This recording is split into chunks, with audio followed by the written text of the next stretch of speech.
tosekelaki na mosolo ya mboka Kongo ekoki tofungwani miso lelo tomoni bozoba nyonso tosali po ya kobongisa Kongo avenir ebongi tosala moto nyonso ata mwana Kongo ya mosolo mpembe ya nzoku Kongo ya bwanya kasa ya mbila Kongo ya makasi moto ya nkoi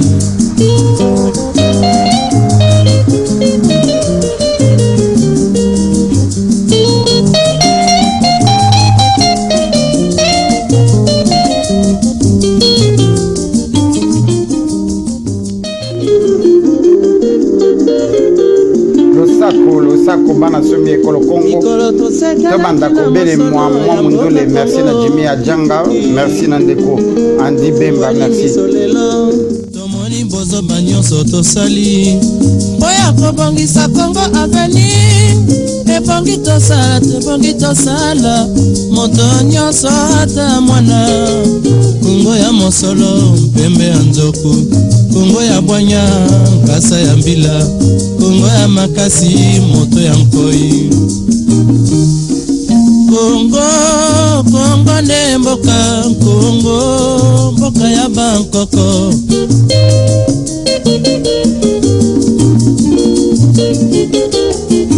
Kongo mboko mona pamba lobi mboko lula yango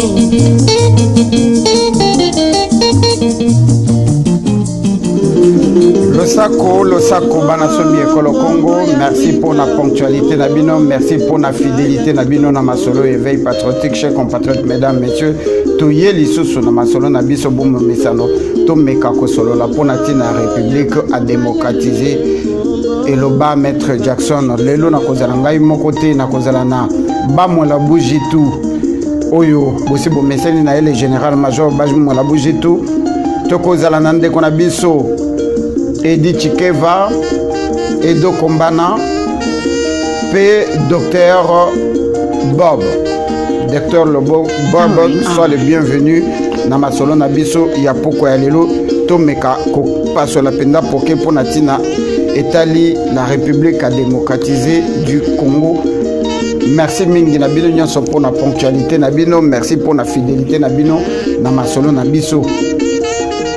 Moi le yembo ezali kobeta ya Congo pendant que tozali kozela baninga ba pusana poto meka kosolola ya kosolola ezali ebele ya kosolola penza ezali makambo ebele ezali kosala pasi na motema penza pona tini etikali mboka na biso po mikolo oyo tozali kopusana na yango to mikolo tozali kokende ezali penza mikolo ya malamu mingi te pona tina ya mboka na biso to solola yango lelo na bino elongo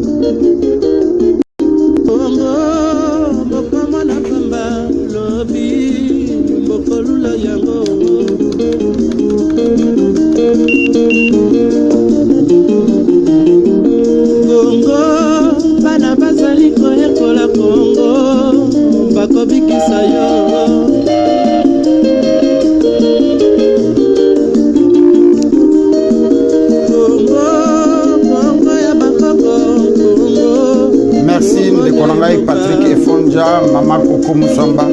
Merci na bino nyonso ya kozala na biso tokende ko banda masolo na biso nanzela ya technique tozali na Gaël de Nove pe nanzela ya Massini tozali na Jimmy Ajanga na Canal Africa. Chers compatriotes mesdames messieurs bana somi ekolo Congo kimia ekoka kozala na mabota na bino. Merci mingi pona temps oyo botiaka pona ngai te me pona Congo mboka na biso oyo tozali koluka par tout le moyen ndenge nini tokoki kobima na kati ya situation oyo tozali na yango. Ça va très mal na kati ya Congo, ça va très mal na kati ya mboka na biso mingi baebi yango te. Oyo tosi to vivre pendant 20 ans na oyo ezali kobongama to vivre mikolo ezali koya soki tokebi te 20 ans autorité qu'on passe sur le côté. C'est-à-dire qu'en ce moment, nous pouvons dire tout ce que nous voulons. Le 12 millions autorité qu'on énumérait que tout site au koufi et qu'on a moqué, ce qu'il est là. Tout est limité, tout est conscience, tout est makambo ya Congo n'a besoin de beaucoup côté. Bosoto kende kuna ndenge to bandaka ko présenter ba condoléances le plus attristé, le plus ému na peuple congolais nyonso et pas nyonso yo zwami oyo na kati ya libota na ye azwaki mwa likambo ya matanga to mpasi ya liwa kimia ekoka kozela epa na ye. Donc nous présentons les condoléances le plus attristé, le plus ému na mutu nyonso to congolais nyonso na kati ya diaspora pe na kati ya Congo oyo alandaka masolo na biso éveil patriotique oyo azwaki likama ya liwa na kati ya libota na ye. Tozali na bino elongo. Tozali ko présenter bavé de bonheur, de prospérité, de longévité nandeko nyonso ya congolais oyo alandaka biso oyo azali ko fêter anniversaire na ye mokolo ya lelo to lelo ezali mokolo na ye ya mbotama. To présenter bavé de bonheur, de prospérité pe de longévité na bino nyonso. Ba communiquer ezali ebele moyen to tanga yango ezali pendate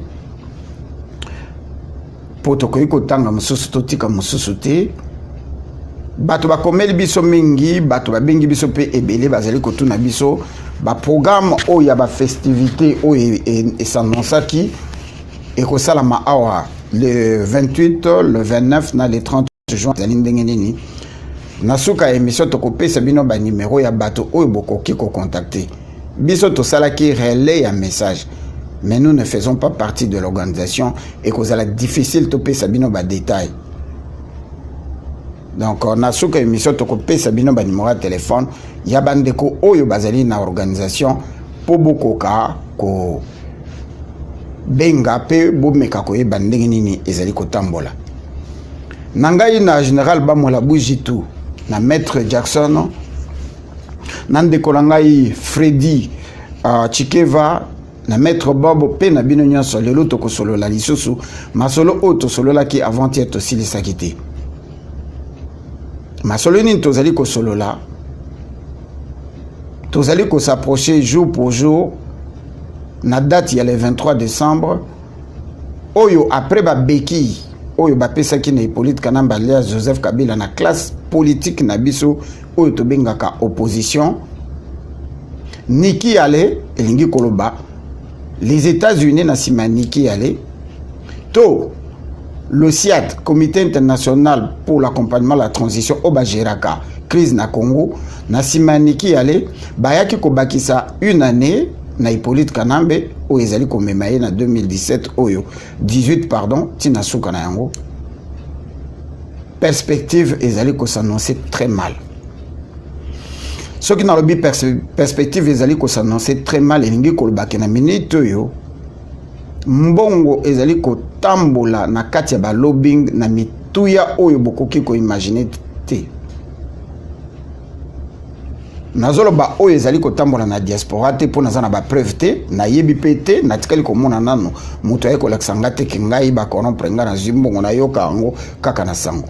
Mais misolo oyo occupation ezali ko tambusa na ba institution ya mondele, il y a de quoi nous rendre malades. Tozali na problème très sérieux na kati ya mboka na biso oyo na minute tozali koloba ba réunion ezali ko se multiplier pour na tina République démocratisée du Congo. Et dommage que na Congo élite politique ezali lisusu te, opposition existe akate. Wana ngai mutu na lobi te, mutu nyonso alandaka makambo ya Congo na bokebito na limemia nyonso, place nyonso kokota bako yebisa yo qu'il n'y a pas d'opposition au Congo. Et oyo bazali ko sala semblant na kati ya rassemblement, ezalaka opposition te, ezalaka en bon, qu'est-ce que je veux dire? Ezalaka en réalité opposition, mais c'est une opposition d'accompagnement na kolembaka koloba yango te. C'est-à-dire ezali bato oyo bazo travailler na kati ya système pour donner l'impression qu'il y a semblant il y a démocratie ou pour na ko illustrer kombo oyo topesa na mboka na biso la République démocratique du Congo. Il faut qu'il y ait une opposition. Et cette opposition est manipulée, tirée na ba ficelle na moto babengi Hippolyte Kanambe oyo azali gérant ya République démocratique du Congo pour le vrai président ezalaka Azara Sulubero, et Azara Sulubero azali considéré comme ministre d'État ya Rwanda parce que Congo ezalaka dirigé par le Rwanda na Paul Kagame. nalobi boye pamba te soki bozali na bonne mémoire na 50e anniversaire ya indépendance ya République démocratisée du Congo, na présence ya roi ya ba Belge, na présence ya Hippolyte Kanambe, na présence ya ba invité nyonso oyo babengamaka mokolo wana, bavandaka pendant 2 heures du temps bazali causer la présence ya Paul Kagame pour asala discours. Et na kati ya discours na si vous avez bonne mémoire, ba oyo bazana ngo bakoki ko partager ngo lisusu. Aloba que aucune décision au État-Ligne qui la République à démocratiser du Congo et koki kozwama sans qu'on passe par y. Alors comment voulez-vous que Moutou Oyo azali président ya mboka te, Moutou Oyo azali simple citoyen ya mboka mususu, akoki koya na jour ya indépendance ya mboka na bino, na place ya président na bino asali discours pe a déclaré ouvertement que aucune décision concernant kita ya mboka na bino ekoki kozwama sans ye. Allez-vous en comprendre que mboka na biso et se dirige à Rwanda. Tangu ndeko oyo ya mondele na kombo ya Bill Richardson oyo azalaki premier représentant ya États-Unis d'Amérique na pays de Grand Lac, asalaki démission na ye tango azongaki na États-Unis a organisaka conférence o bandeko ba congolais bazalaka ebele penza na kati ya conférence wana aloba que regret na ye makasi Natanyos Oya Pasaki comme ambassadeur, il y a département d'État aux affaires étrangères et États-Unis d'Amérique dans le pays de Grand Lac. Regret nae abimaki nango makasi ezalaki que le Congo est dirigé au Rwanda. Le criminel génocidaire, assassin et co-génocidaire Hitler d'Afrique au babengi na kombo ya Paul Kagame a sala interview ebele mi balé na yango aloba que mais quand vous parlez qu'il y a infiltration au Congo, tozali ko dil kaka na ba entreprise na armée te, mais nous avons la main jusqu'au sommet de l'État.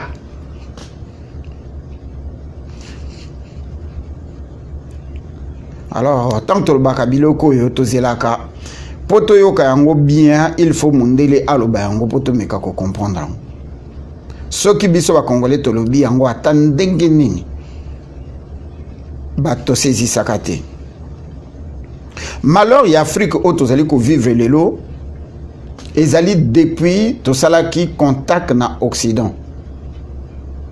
Vers 14e siècle, 15e siècle, même avant, Afrique ezalaki mboka moko prospère. Et d'ailleurs, ti na ba 1900 et quelques hours après indépendance, na ba mboka na biso, même na kati ya capitale, ba ndako mingi ezalaka na ba porte te. Ba antivol to yebaka yango te. Elingi koloba que ba crime ezalaka te. Ezalaka très rare obima okuta moto akufi na balabala. Banda na époque ya bakoko na biso. Et que liwa ya mutu ezalaki kotika ba question mark et belé na kati ya mboka jusqu'à ce que mikolo ifo bavanda ignorant que liwa ezalaka institué par Dieu bato ba komaki na point ya kotelema po ba se sangana ba mituna ndenge nini moto akoki kokufa et surtout mwana moke. Fort malheureusement na moya lelo ndenge tozali koloba na kati ya mboka na biso to ya mortalité ya bana ezali à peu près 90%.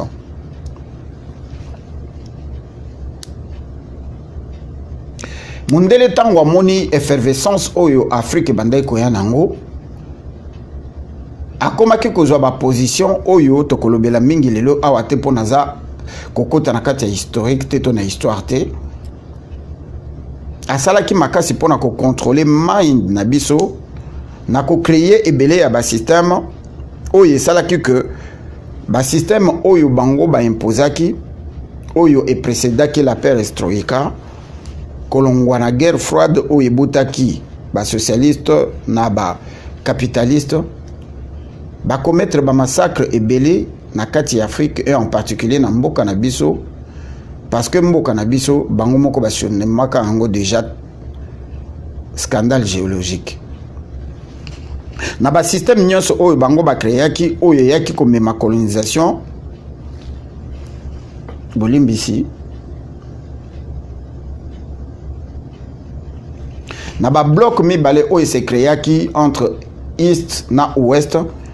Et yaki kobotela biso ebele ya baterme oyo ti lelo même bapoliticien na biso nanu badefinisa te oyo esalaka tokoma dépendant ya mindele lokola socialisme, capitalisme, constitution, démocratie, développement, alternance, élection et j'en passe.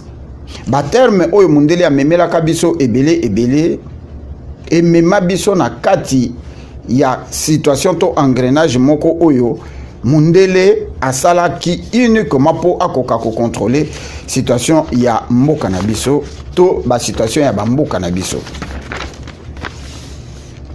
Na kati ya mondialisation to komi na ba ane o tozali ko kende concept ya sika e yaki kobima oyo babengi mondialisation to comment diriger le monde les 100 prochaines années na kati ya concept wana ba américain bazalaki na moto nango avec le papa ya Bush le père ba créer concept oyo babengi mondialisation mais na kati ya ba définition o ba tshela kandenge ba tshela biso démocratie alors qu'en réalité sur le plan pratique la démocratie en Afrique veut dire le respect ya ba occidentaux.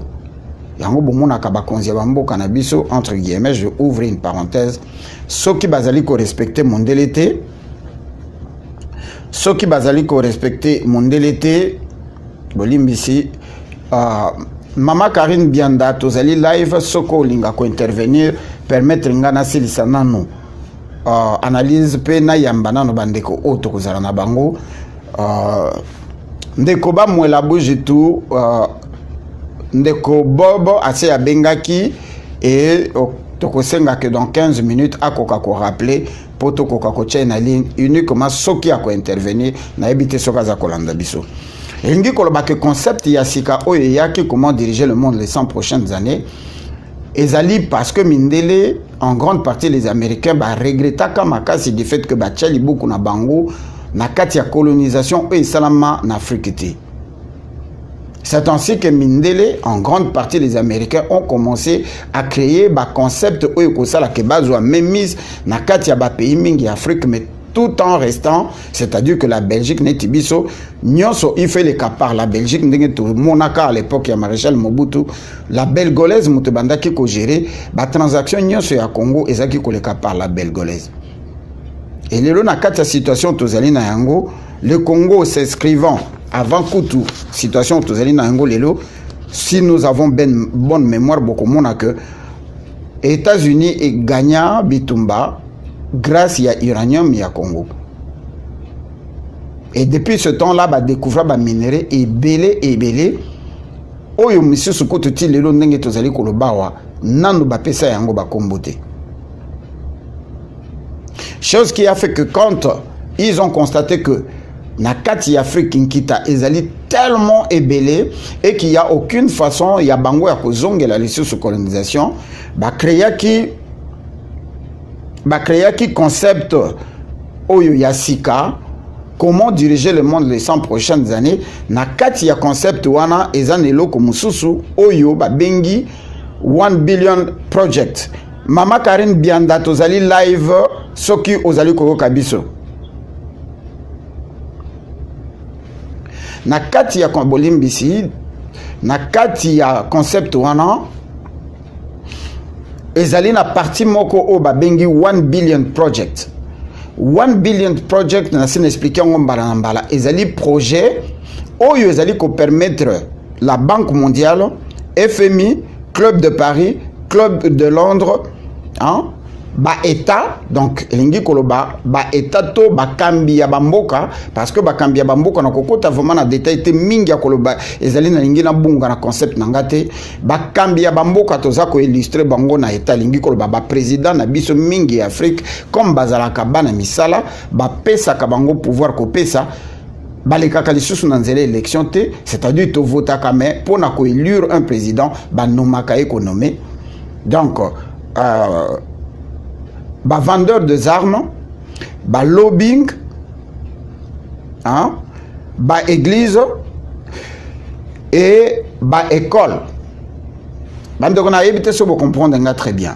Le nouveau concept oyo ya 1 billion project ezali concept oyo ezali ndenge nini bako contrôler Afrique, bako recoloniser Afrique, en particulier la République démocratisée du Congo, en utilisant les concepts oyo babengi 1 billion project na kati na yango ezali ko pesa ndingisa na les 54 pays, tous les 54 parties au divisé en Afrique, bazala na capacité ya ko tchaka na mitu ya mboka na biso bakonzi. Banani bachaka bakonzi, les corporations.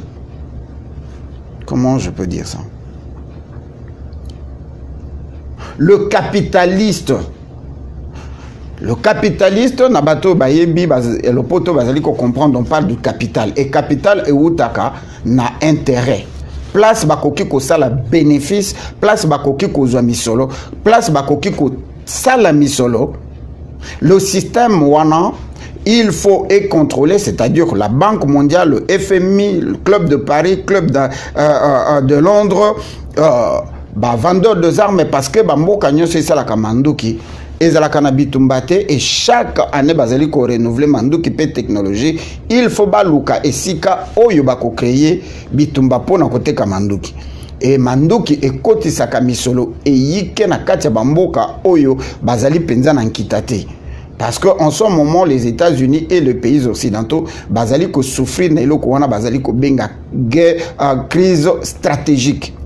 Le Congo oyo mboka na biso na koko makuna ezali ko égorger plus ou moins 80% ya richesse oyo mwindele bazali na yango posa pona bakoka ko maintenir équilibre ya ba force na bango.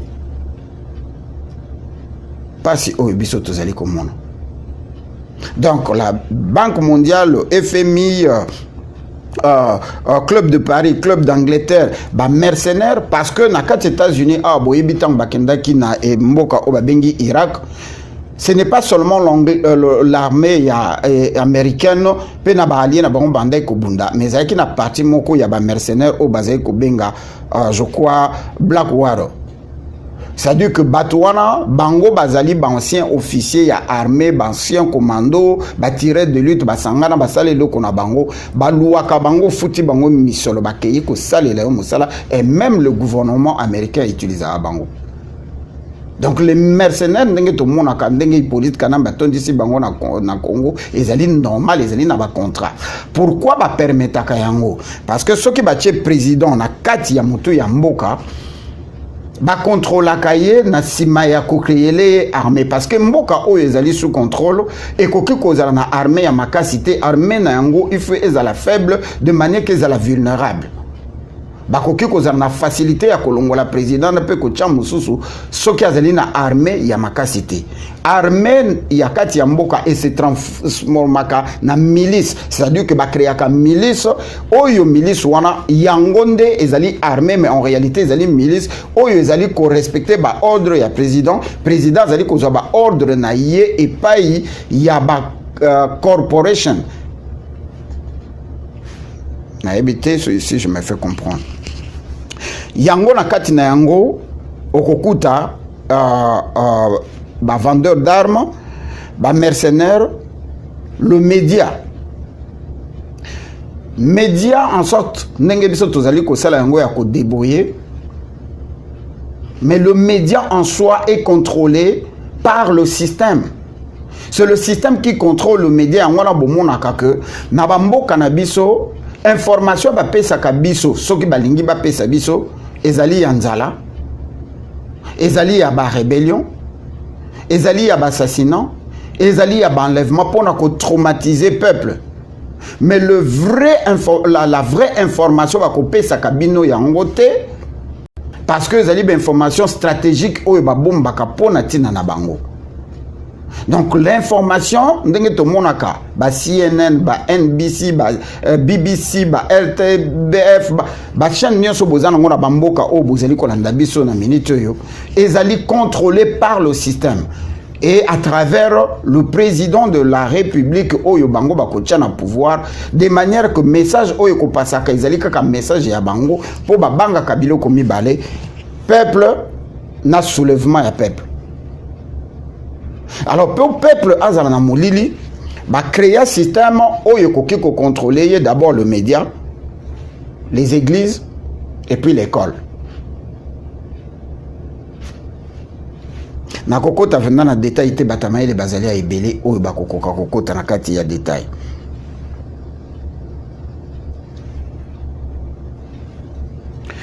Na kati wana bako créer système ya répression oyo le gouvernement pourra utiliser à temps opportun pour akoka komate peuple na yi.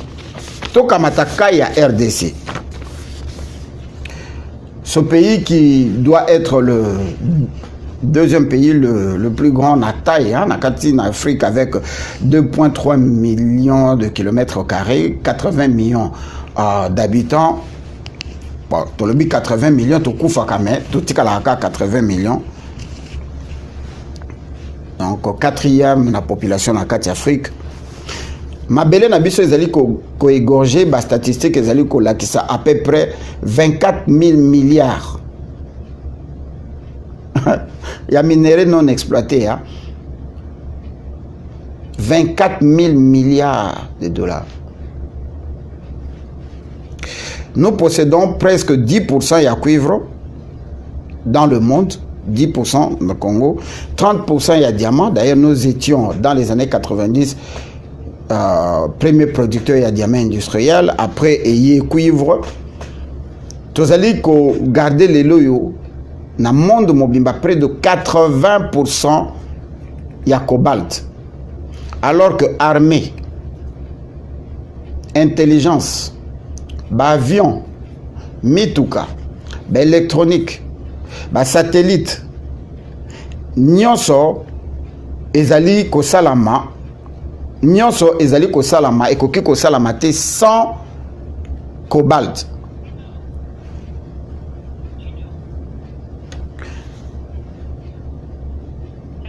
Maman Karine, nous sommes live. Na ebité so kozali ko bengo lingi ko intervenir. Pardon? Je suis live et tu es en train de nous appeler. Je ne sais pas si tu appelles pour participer. Je suis live, je suis en train de faire une émission, s'il te plaît.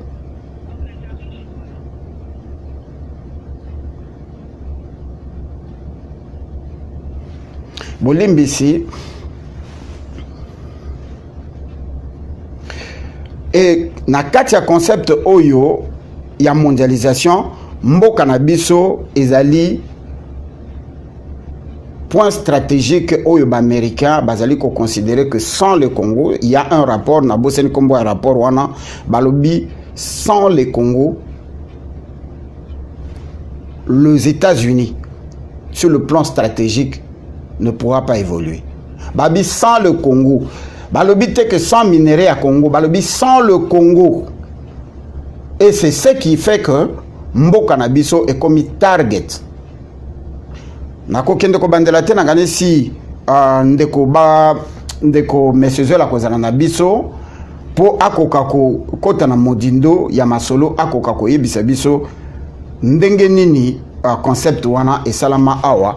Oyo to betela bino masolo que concept wana oyo ba créaki awa avant batinda Bill Richardson akende kolongola Mobutu ezalaka pona tina ya ko recoloniser le Congo. To benga ki tonton Masina meka ko yebisa biso soki équipe ya deuxième république ba yebaka makambo wana te chers compatriotes mesdames messieurs ba yebaka projet wana bazalaka avisé. Il y a eu même un envoyé Autosito Yamba Awa où il fallait qu'il ne commande le maréchal Mobutu pour présenter les projets. On a les projets existaient, moins de côté na ba détail nango ezalité. Les lots situation tozali ko vivre ezali soldo il y a décision oyo bato oyo bazali ko mibenga ba dirigeant ya mokilito le corporation. Non, bakonzi ya bamboka na biso na Afrique en général et en particulier na Congo, bazali ban na misala ya système oyo bazali ko tia na place pendant que bango bazali ko sala ba plan machiavélique na bango ya ko kata mboka, to ya ko détruire mboka, to ya ko contrôler mboka. Et vous allez comprendre que bazali ko bourrer biso na ba distraction, mais en réalité ce ko tali place nyonso oyo américain a tia makolo mboka wara etika la pardon bolimbisi na kimia te nazoloba makambo mpona ya koshite na problème oyo toza nango perpétuel ya komonaka bapoliticien na biso badefilaka na États-Unis comme si solution ya mboka na biso evandaka na mboka oyo en réalité bayaka koteka mboka yango moni na bandi nango likolo ntina azokita nango na se mais nakosilisa nyonso tout te nakotika bino boloba bozelanga na conclusion nameka koexpliquer na bato nanu bacomprendre te que ce n'est pas parce que Papa Tshisekedi ayaki awa 2 fois, je crois 2 ou 3 fois, en 2011, il a gagné l'élection et a dirigé le Congo. La promesse n'y a pas ça, mais ce n'est pas parce que Bemba a travaillé dans la communauté internationale, il y a Ouganda, azala na support nyonso akokaki kozala na yango. Et mokolo ba beta ki masasi azala ki na ambassadeur ya ba corporation. Mais à se retrouver dans makala ti lelo. Elingi koloba que respect ya ba parole, respect ya ba norme et chapa ki est que le coupard na tina Italie ba konzi na bango oyo bazali ba corporation. Donc aucun homme en Afrique akoki kolongwa aya kosenga pouvoir na bato oyo bazali ko envahir bino, bazali na posa ya mabele na bino, bazali na posa ya minéré na bino. Et ça invraisemblable. Soko tali départ ya ba américain motolokolo batendela ki biso tom periolo akenda na Yougoslavie e panzana.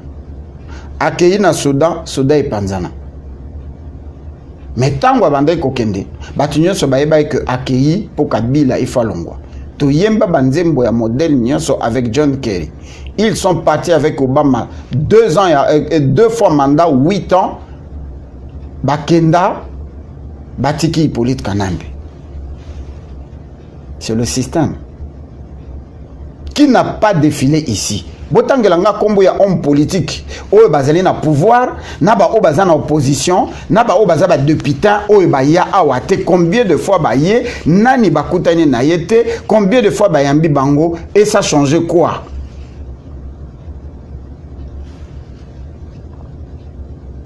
La Somalie, le Soudan, Centrafrique, la Syrie, la Libye, Côte d'Ivoire.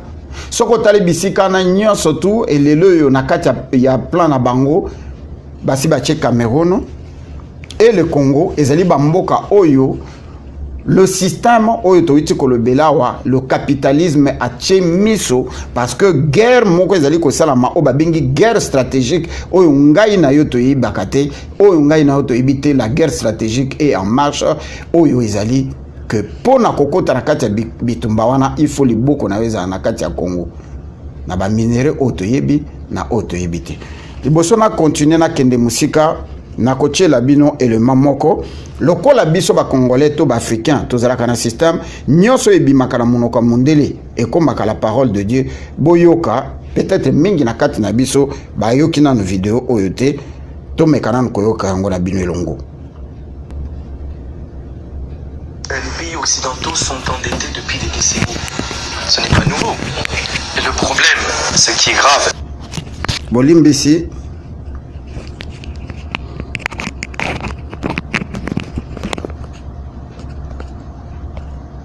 Les pays occidentaux sont endettés depuis des décennies.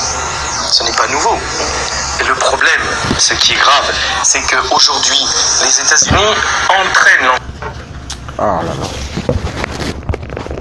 Le problème, ce qui est grave, c'est qu'aujourd'hui, les États-Unis entraînent l'ensemble du monde dans leurs dettes et mettent l'ensemble du monde au bord de la faillite financière. C'est-à-dire si les États-Unis s'effondrent, comme vous pensiez que ça peut arriver, et ça peut arriver, et si le dollar s'effondre, si le dollar n'est plus la monnaie de référence, ça va entraîner une très grave crise financière.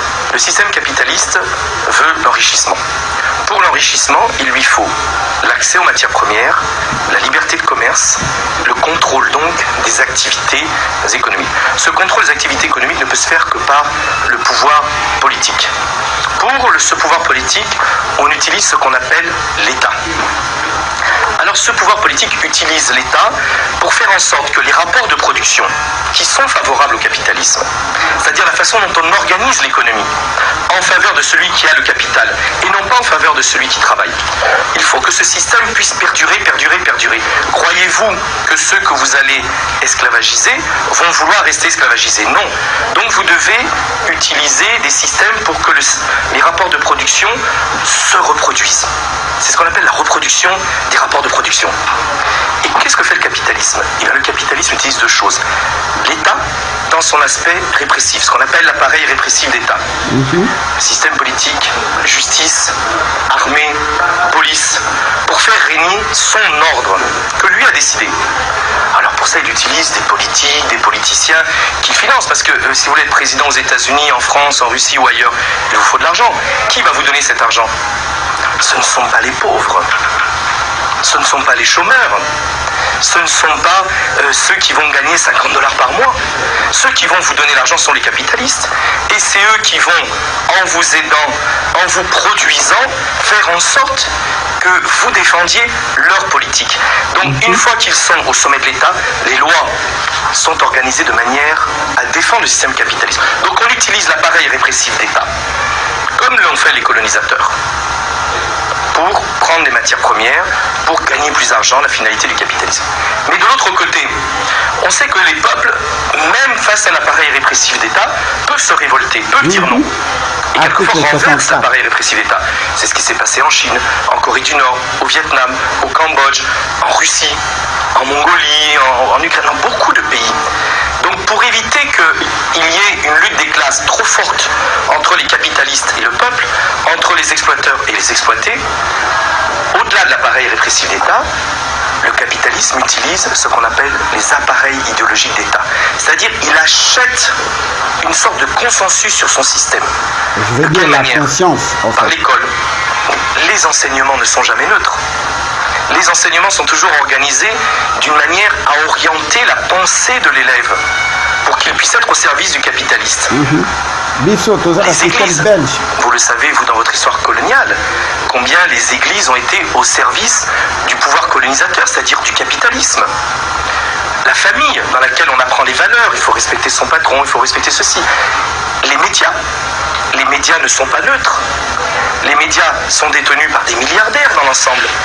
Et c'est ceux qui font l'information dans le monde. Ce sont les capitalistes qui dirigent les médias. Les partis politiques. Qui financent les partis politiques en grande majorité dans la plupart des pays du monde? Et ce sont ceux qui ont l'argent. Ce sont ces capitalistes qui mettent à la tête des États ou à la tête de ministères des gens qui leur seront favorables. Donc, le capitalisme, là, vous voulez sa fin, vous voulez sa mort, mais lui utilise les appareils répressifs d'État. Pas la démocratie, hein, il n'a pas toujours besoin de dictature, puisque par la démocratie, ceux qui peuvent se présenter, et notamment ceux qui peuvent se présenter au sommet, regardez dans les pays occidentaux combien il faut de l'argent pour se présenter au sommet, ont besoin d'argent. Donc c'est les capitalistes qui financent. L'information, c'est eux qui la financent. Les programmes d'école, c'est l'État avec ceux qu'ils ont mis en place. En détournant les réalités, en ne disant pas la vérité, en utilisant l'école, les églises, etc., eh bien les peuples doivent aller à l'intérieur des églises, à l'intérieur de l'école, à l'intérieur des partis politiques, à l'intérieur des syndicats, à l'intérieur des médias, pour eux dire non, nous ne voulons pas de ce capitalisme, nous voulons d'un monde qui nous soit plus favorable et plus juste, et ne pas accepter cette idéologie-là. Il y a deux éléments. Premièrement, dans la plupart des pays d'Afrique, il n'existe pas de vraie bourgeoisie nationale. Il n'existe pas de vrais capitalistes. C'est-à-dire, vous n'allez pas à la table pour aller discuter des grandes décisions du monde. Où sont les grands capitalistes africains qui viennent discuter à Davos chaque année? Le temple du capitalisme. Ce grand congrès du capitalisme mondial à Davos. Quels sont les capitalistes africains? Il n'y en a pas. Pourquoi? Parce qu'il n'y a pas de vraie bourgeoisie nationale. Tant qu'il n'y a pas de bourgeoisie nationale dans les pays africains, le problème de l'Afrique, c'est que la lutte des classes n'existe pas. C'est-à-dire, les églises sont plus du côté en général des pouvoirs, ou dans la collection de pasteurs qui viennent chercher des belles Mercedes, des belles voitures, etc., qui font beaucoup d'argent. Dans les écoles, on a encore des programmes quasiment du temps colonial, ou des systèmes éducatifs qui datent du temps colonial. L'appareil répressif d'État de beaucoup de pays africains est un appareil répressif d'État qui date du temps colonial. On n'a pas changé. On n'a pas changé les fonctions de cet État. Donc... Voilà. Banasomi ekolo Congo boyoki. Makambo nantoloba yango te, ba émission to bandi ko sala wa chaque dimanche poto koma ko bima na kati engrenage oyo balobi l'opium du peuple c'est la colonisation mentale. Les gens n'ont pas compris, les gens nous écrivent encore jusqu'aujourd'hui, ah, bozo désorienté et combat. Mais le vrai combat, c'est Ezali, Kobimanakati, il y a occupation mentale, to o babengi colonisation mentale. Tout le système où tozali ko fonctionner na yango, na elateli na biso, comportement na biso, ba dialecte et pas na biso, ezali ba dialecte et pas na bango komi balango. Tout le système, la machine opératoire, ya bamboka, ya ko diriger mboka, ezali conçu sur mesure. Taillé sur mesure, moto bakotia na moto ya mboka, ezali moto o ya koti classe na bango, et loko bango baza incapable ya ko contrôler, ezali kaka peuple, ceux qui peuple a eu conscience, ceux qui peuple a bimi na kati ya l'église, ceux qui peuple a bimi na kati ya ba parti politique, et kayebi que pona mboka nanga, et bongina no mboka nanga liboso. Parti politique et nassima. Vous avez entendu, j'espère que le comme Mundele Moutalobi Yango est comme une réalité. Qu'est-ce qu'on n'a pas dit sur l'éveil patriotique, sur le parti politique et les politiciens qui déambulent ici aux États-Unis? Nous sommes venus voir les décideurs, nous les avons parlé. Kabila doit partir, mais Kabila doit partir comme Mobutu est parti et après. Chers compatriotes, Nathalie n'a pas réseau sur ce bateau bazali ko sepela Sadek, Sajek, Sadek, je ne sais pas. Il y a eu combien de résolutions sur le Congo? Na monologue moi mingi et comme tour to solo na nabino bolimbisi tokende mbango na nzela ya singa ko kamata bandeko oyo tozali na bango lelo boza na patience bandeko tokokende ndenge tokendaka ndeko Bob soko zali kolanda biso benga biso na nzela ya Skype tozali na ndeko na biso Edi akozala na biso ndeko na biso général Bamwela ndeko na biso Edo Kombana nde ye tokobanda na ye parce que azalaki na biso depuis le début.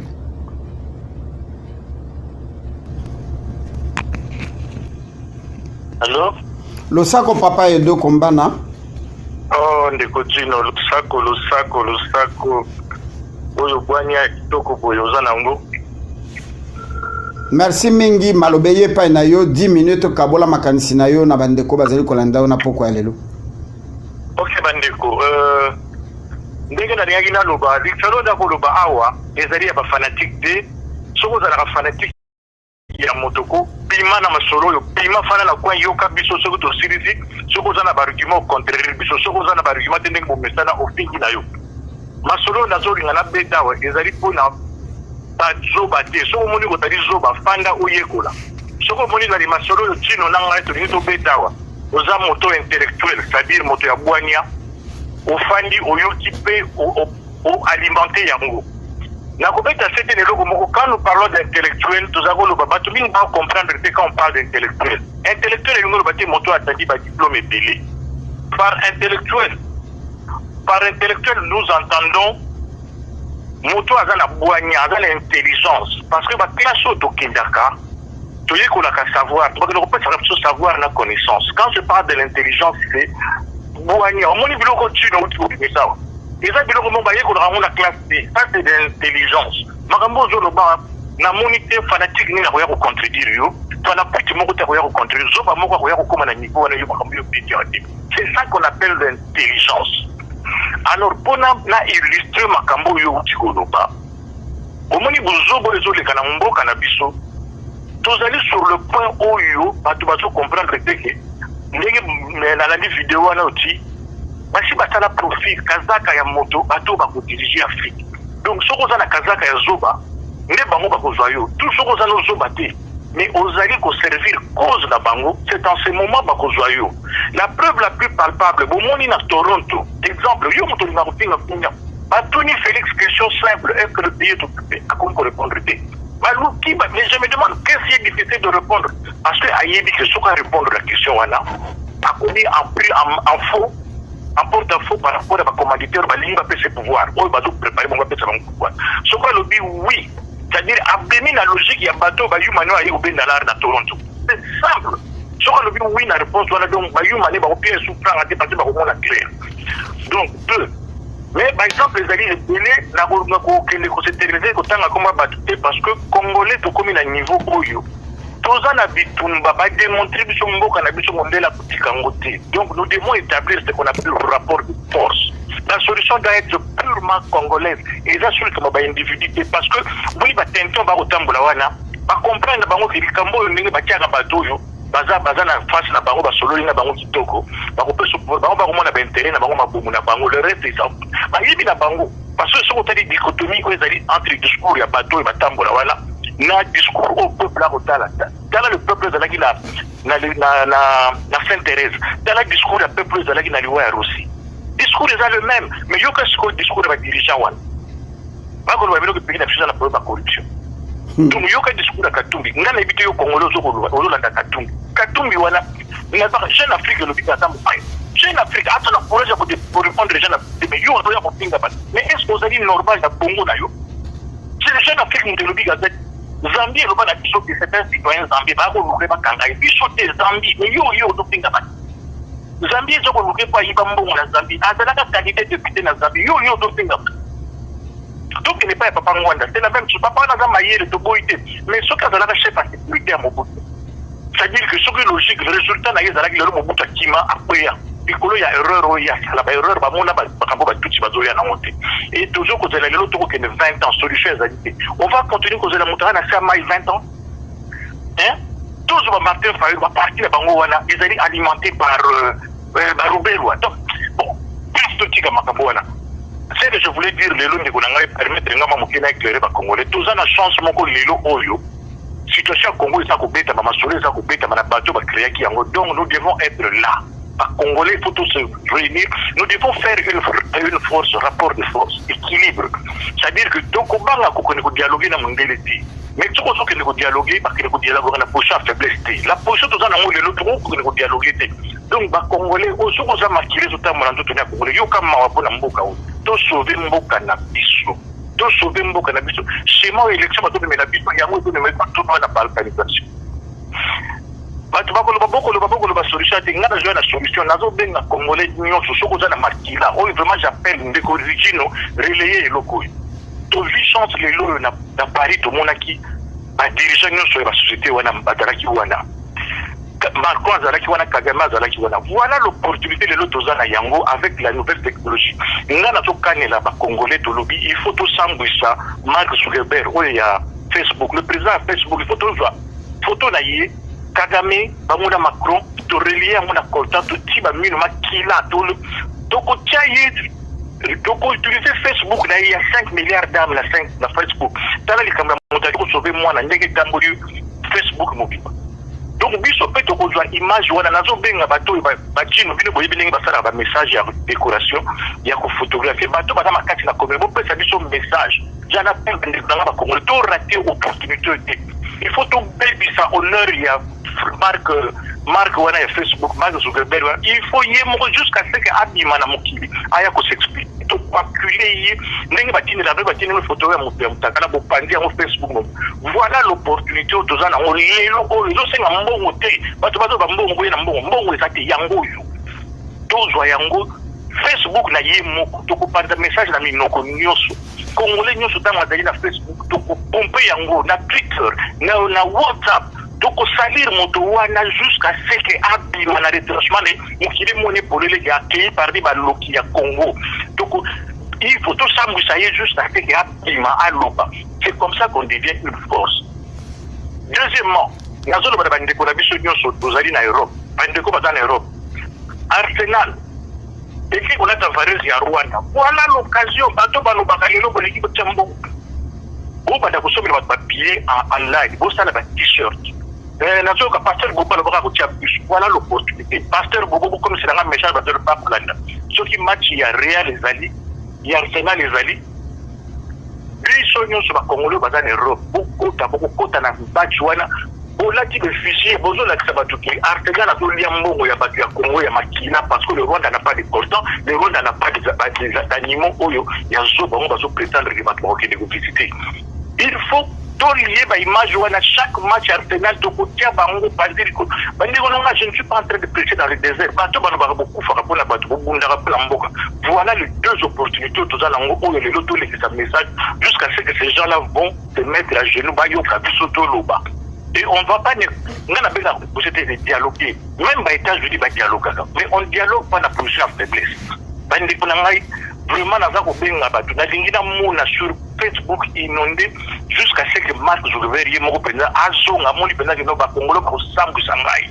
ba kosam image les photos liées na makila na Kagame et nazo benga ba communicateurs des gens qui sont très forts dans le message des gens qui sont très forts à monter des vidéos voilà l'opportunité à kosambu ça otina bango ndenge balobaga mondela utiliser l'énergie na yo contre yo et voilà maintenant une occasion où nous devons utiliser leur énergie contre eux-mêmes. Merci. Donc on va acculer ce monsieur jusqu'à la dernière étape, jusqu'à ce qu'il soit bima. Vraiment, dans ce sens, on va révéler sur information. Merci. Minute na yo ekoki. D'accord, merci Ndegonangai. Merci Ndeko Edo Kombana. Ndeko Edo Kombana aye uniquement pour passer message au Binunyo Soboyoki. Tokoki mambango epai ya Général Bamola Bojito. O tozali na ye tozali kosenga na Ndeko Edi Chikeva soka zali na biso asala biso signe.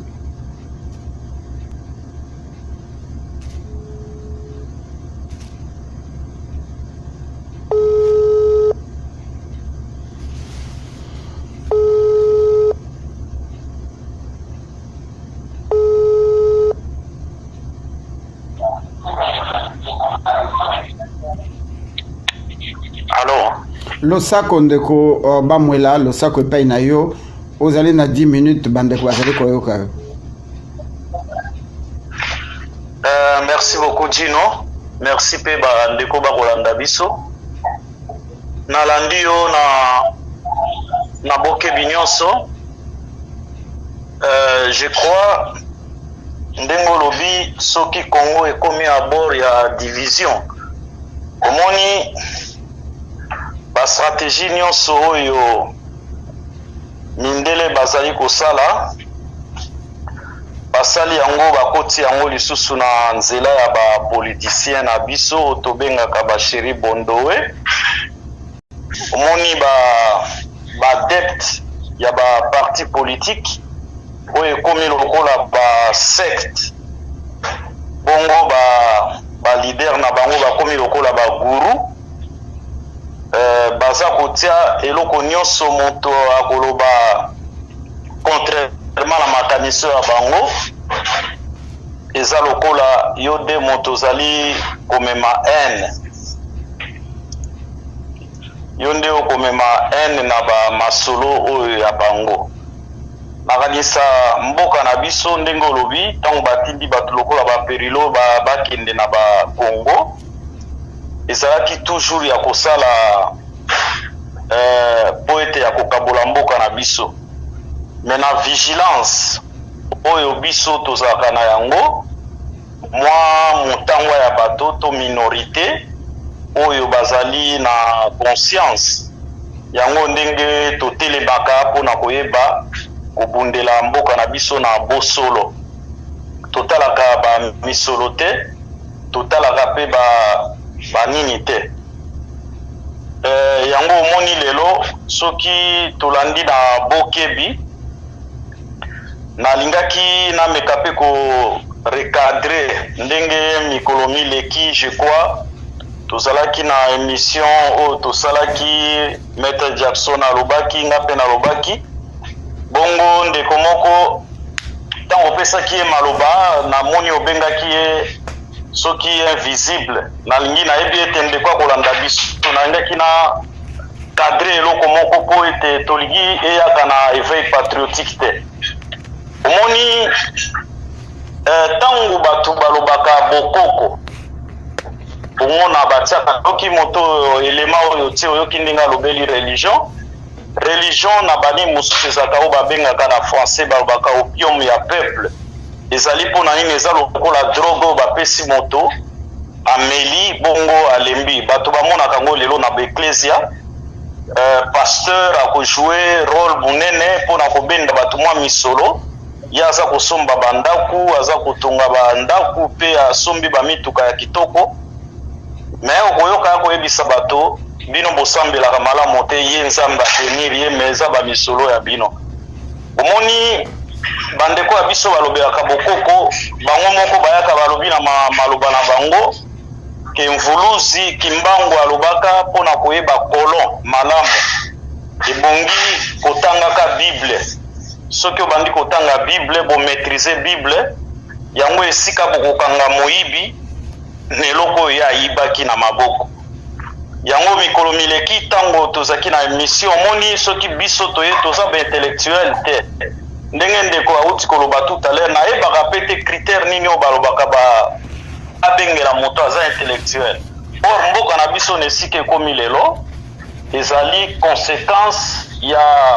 sans conscience ya baoyo babengamaka baintellectuel ndeko wana alobaki ete biso toye na mayele ebele toza baintellectuel toza koloba boye tobebisi émission tobebisaki émission te mais or biso ye alobaka bokoko mais biso toza na nzela mpenza ya bokoko ndenge mvulusa soki kimbango ya ye alobaka ndenge alobaka totanga biblia yango biso totangaka constitution oyo to charte ya occupation eza na mboka toye bango mwa malamu mpo tokanga bango na eloko bayibi mpe na oyo bango moko bakoma absolument soki tokoloba tokose refere na charte ya occupation ezali mpona kokanga bango na eloko bayibaki mpona mboka na biso ndeko jino nalandi yo mpenza na bokebi nyonso na ndenge na mesana kolanda yo eloko na ngi naloba omoni bapeuple congolais il faut tobima na kati ya bulu yeke oyo toza nango oyo tokosidentifie na baparti politique mpe na balider c'est mieux tosidentifie comme étant bacongolais omoni na ntango tozalaki kokola Mobutu malgré bamefe ya système ya Mobutu ezali ebele mais na éducation tozalaka na cours moko babandaki kobenga civisme epai wapi babandaki kolakisa biso ezaleli ntango ndenge moto akoki kovanda na société babandaki kolakisa biso malgré tendance ekendeki mwa mingi mpona kokumisa impere tomotombele mais biso baoyo ntango tozwi ezalaki chance te bon etango na circonstance moko ya vie eyaki kopermettre ya kokende mosala ya bilamba ya makasi na bilamba ya makasi ezalaka mpe na mateya moko kuna na armée babengaka yango savoir vivre yango bomonoko basoda ndenge kondo mayele azalaki koloba armée ezalaka ekunde te armée ezalaka esika ya bafute to bavoyu ke bakende babomba esika wana po armée edikaka bato bomona bato mosusu oyo boyebi na bakartier na bino bazalaka bayanke makasi me ntango akende mosala soda na kozonga na ye bomonaki bato wana bachange pourquoi parce que bakoredresse yo badresaka moto te baedikaka moto badressage ezalaka mpona banyama me na bosoda bakokamata lokola nyama bakodresse yo ole baedike yo okomona moto azalaki bandi azwi mwa esika na ndenge ndeko jino alobaki eloko moko mpona chite oyo alobaki soki babimisi bamindele basali nyonso babimisaka moto aza ya bango baponi bakozwa kote ya mapinga bakosala ete ozala na mapinga moko ezali faible mpo bayeba ndenge nini soki balingi balongola o ndenge nini bakoki kokotia na ndenge biso tolobaka na lelo Congo libéré eloko ya liboso esengeli na nini omoni le président africain ya majorité oyo baumeli na pouvoir to lokola Kanambe il s'appuie toujours na armée yango na kosenga eza moyoko ya elema na bimisi yango po lobi soki kosalema bato ata nzambe si asili kokamata pema oyo ya biso bandeko ya biso bokoya sima bokoyeba kezaka na moto moko na éveil patriotique ntango bakobeta mbela alobaki eloko oyo peuple congolais moko tandima na système oyo ekoya sima ya kokamata kotiela président république azala na force to babenga division spéciale présidentielle to mampinga moko ezala be ya président ya république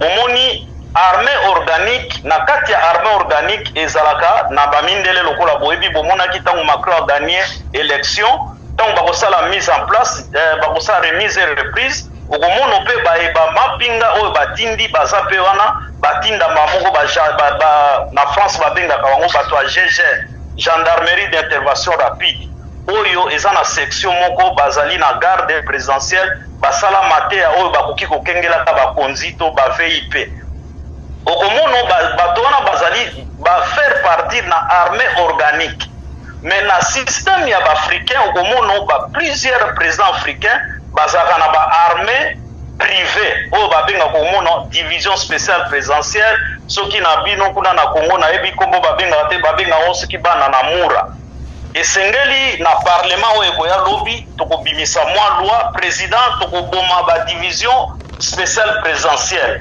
président abanda kokambama mpe sécurité na ye kosaleba na armée organique mpo bokomona lelo lokola boza komona bino moko badirigant mosusu lelo babimi oyo ya sika il est entouré soki aza mwa mokongo aza entouré na bakongo bino moko boza komona baexemple ya balider oyo ya sika aza entouré be na bandeko ya ye moto soki aye atuna to motuna oyo esengeli atuna te komona bato batelemi baye bagangi papapa balongolo moto wana yango omoni esika mbeba ezalaka esengeli président azala na mapinga ya ye te pourquoi parce que naza na expérience oyo naza koloba omonoki na ntango na division spéciale présidentielle to babengaki DSP na ntango ya kondo Mobutu ezalaki armée kati na armée soki tosali émission na mbalo ya nsima tokolakisa bino ndenge nini eyaki kokoma ete DSP bakoma na bamanduki to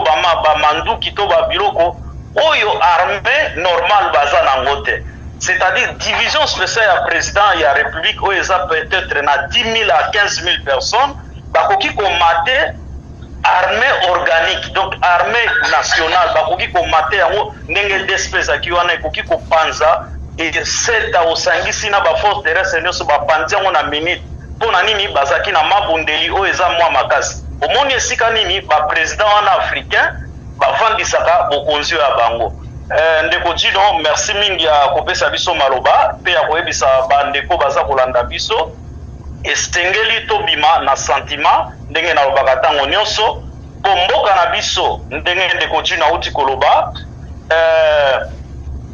toza na occupation toza na dictature te toza na occupation 300 km ya mabele barwandais bakamata exploitation ya gaz butane contrôle ya basecteur oyo coltan ezali na 300 km oyo bapesa bango na bakora lemera ti lelo politicien moko alobelaka yango te ya mibale Kaemba drapeau na Angola eza koflote na kuna na large ya Moanda pétrole na biso baza koexploite yango na Angola moto moko alobaka te Uganda aza kokontrole Ituri Beni eza na contrôle ya banani Burundi aza pe na contrôle ya mwa eloko moko esusu bongo siko bandeko na ngai bamboko naza kotangela bino peuple Congo botelema tola muka bokolala pongi lokola pongi ya babebe pourquoi bamboko eza kokontrole bamabele Rwanda na alobi 300 km Angola Kaemba pe pétrole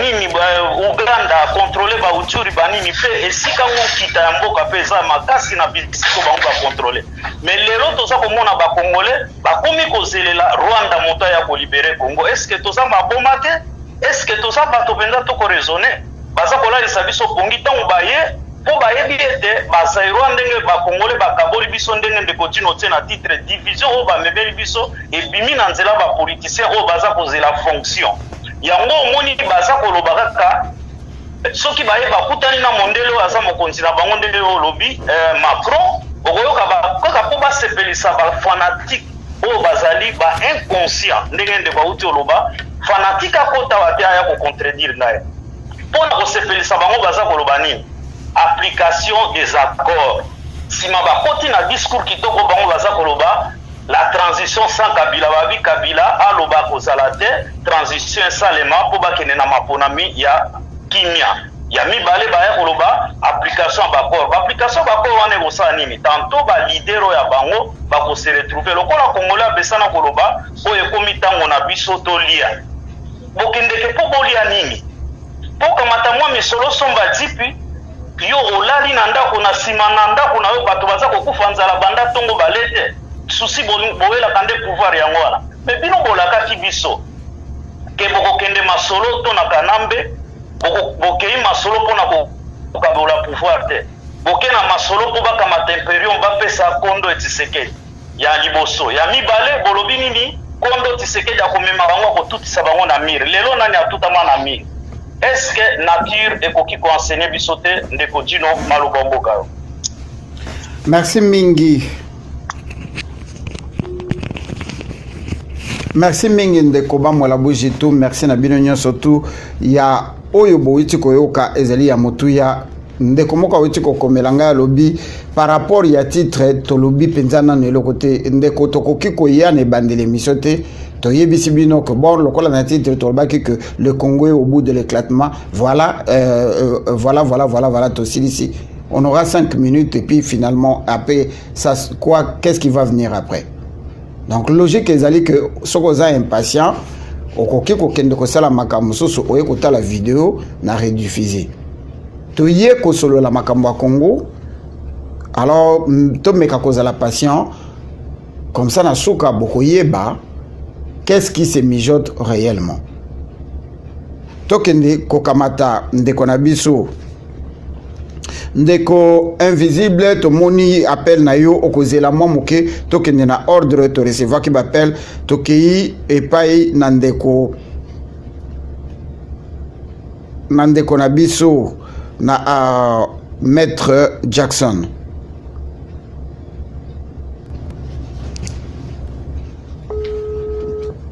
Bandeko bozali ko benga mais soki tolingi to rappeler bino bozako yambate ezali na moi pasi ndeko Henri est-ce que vous allez na biso sako yanga lo sako papa Henri nakanti Olandi biso na bokebi bonso kamata 10 minutes o mekana noko kabola makanisi na yo.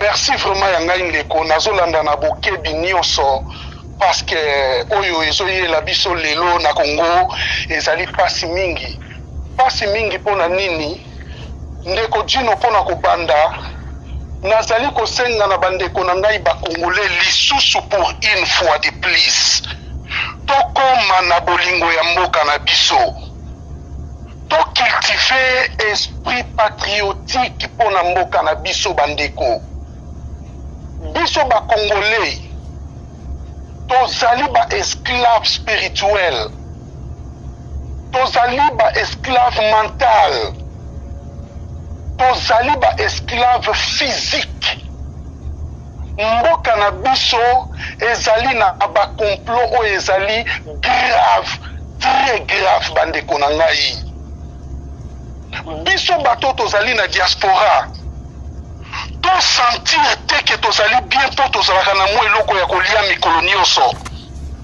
tokanisa bandeko na biso oyo bazali kokufa mikolo nyonso nakobanda lelo ndeko Dino mpona koloba na bandeko na biso babosana te indépendance oyo biso tobetelaka tolo ya le 30 juin ezalaki déjà premier complot oyo baaméricain basalaki mpona bazwa pouvoir oyo ezalaki contrôlé par baeuropéen batiaki kapita na bango babelge bakontrôle pouvoir wana mpo bango bazwa yango bakoma kokontrôle Congo lipanda oyo tobetelaka tolo ezalaki lipanda moko oyo tozwa yango par volonté na force na biso te ezalaki complot stratégique biso bandeko ebele toyebi yango te lelo tobetaka lisolo ya sida est-ce que virus ya sida wana bakongole bayebaka ndenge nini ya me virus wana esalama na Congo ti makambo baza kosala bandeko na biso mpona ebola lelo baza kopike bango batonga oyo ezali batonga teke ya kisi ekosilisa ebola me batonga oyo bazali kosala essai ya kotala soki ekoki koboma bavirisi ya ebola.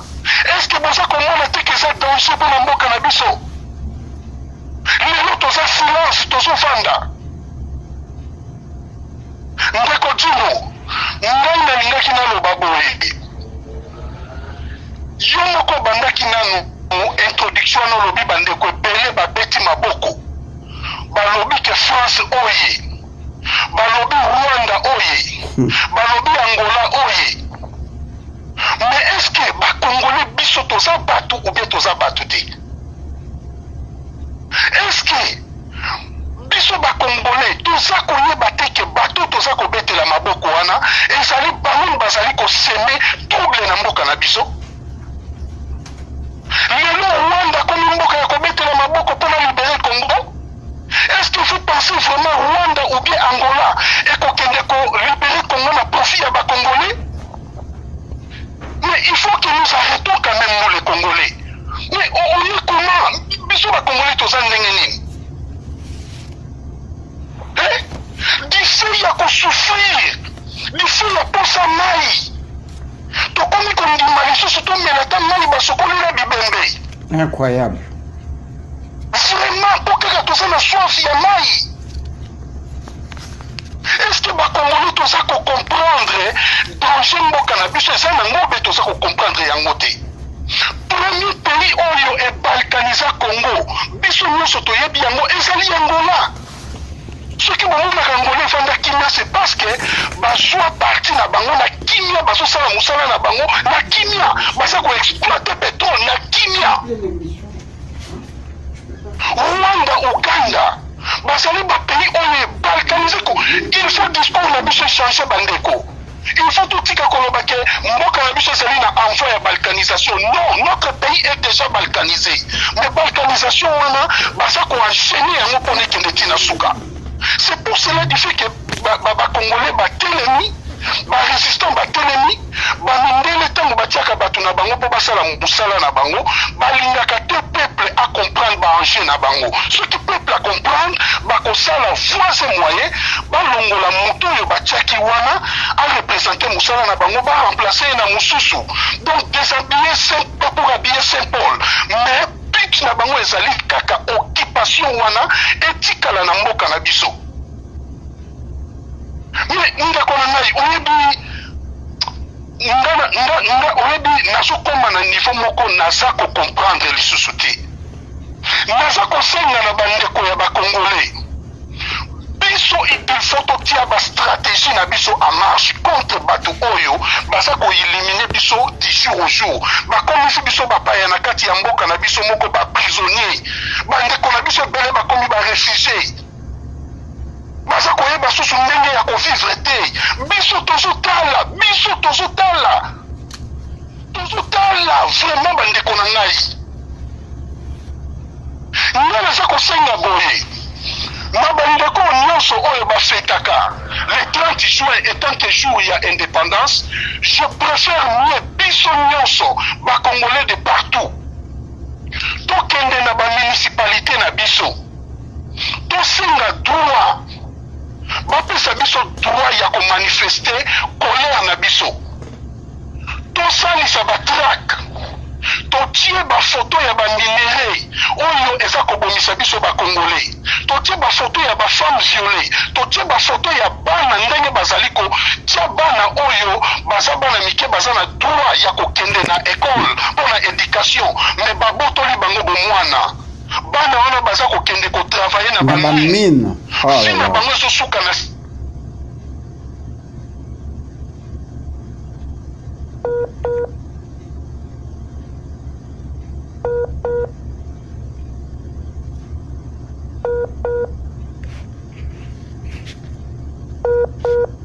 ndeko ari azali na problème ya communication. Ndeko azali na biso?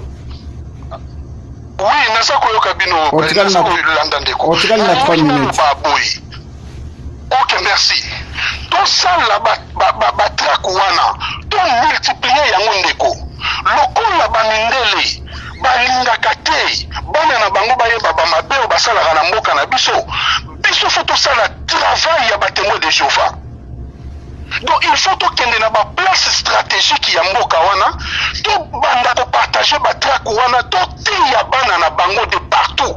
Ba yeba ba makambo ezo sala na mboka na biso. Ni yana za kontuna ba Congolais nyonso baza na bambongo, ba militaire nyonso ya ba Congolais. Est-ce que pona ko boma Kanambe, il faut que tout ça na ba armée? Tout ça na mbongo to tokoki ko sangisa to zwa ba kamikaze bazali, ba suicidaire bazali, Ndeko Ari bazali pona Ndeko Ari bongo makambo wana yango yo ya koloba na kati ya radio, mais sala yango po sala yango za na posa batu nyonso baya pembeni na yo, mais sala yango yo moko koma kamikaze. Merci yango tano moni na zolo baboy na ebiti na nini na zolo. Ame yango na lobi oko ya ko belela yango na kati ya radio te, wana eza ba stratégie na yo oko sala yango.